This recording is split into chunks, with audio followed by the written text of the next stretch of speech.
Bom dia, ouvintes da Rádio Magnificat. Bom dia, Guilherme Gomes, Fernando Covre. Hoje é terça-feira, dia 11 de julho de 2017. Meu comentário político bate na questão do transporte público de Limeira. A apreensão de ônibus afetará, sim, a Prefeitura e a política de Limeira. O Tribunal de Justiça, o TJ, decidiu isso. Então, a questão é como trabalhar a questão da intervenção no transporte público de Limeira. É uma questão legal, porém, juridicamente, tem vários desafios. A retirada de ônibus vai fazer com que a Prefeitura Municipal de Limeira tenha que alugar outros carros, fazendo com que a questão onerosa, o custo fique ainda maior para a empresa de transporte público e para a Prefeitura, que isso tudo vai reverter em ações judiciais no futuro. Talvez o governo municipal tenha entrado num circuito onde não tenha mais fim, e talvez esta questão também torne o governo um governo de uma demanda só, a questão do transporte público. Se a gente notar, nesses 6 meses, não há uma grande guinada para o governo mostrando sua identidade, ou seja, qual é a cara desse governo? Ainda, na minha opinião, não apareceu. Porém, a estabilidade do transporte público e das próprias políticas públicas mantém esse governo numa certa linha, onde não há uma crítica severa pela falta de ação, mas também não há uma crítica por ações equivocadas. Talvez essa do transporte seja uma ação de salvação para a população que necessita do transporte. Agora, que isso vai prejudicar internamente e trazer debates internos no governo, com certeza. A questão também do passe de ônibus para os estudantes, perder isso acaba prejudicando uma grande parcela de estudantes que utilizam o ônibus todo dia. É muito provável que o governo tente reverter isso e acredito que perdendo isso, vai ter muita indignação dos estudantes.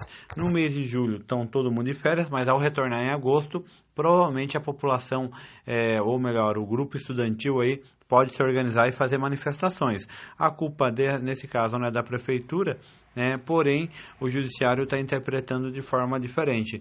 Seria muito importante ter uma legislação local clara sobre isso, ou seja, cabe também ao parlamento, aos vereadores de Limeira, agilizar, organizar uma lei com relação a isso mais relevante.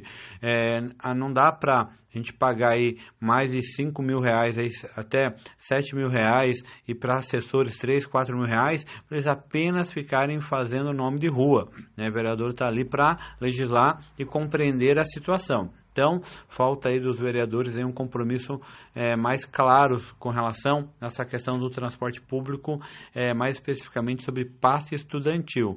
Com relação ao meu comentário nacional, a CCJ, a Comissão de Constituição e Justiça, ela autorizou, ou melhor, o relatório indicou, ainda não foi autorizado pela CCJ, mas poderá, a denúncia feita pela Procuradoria-Geral da República.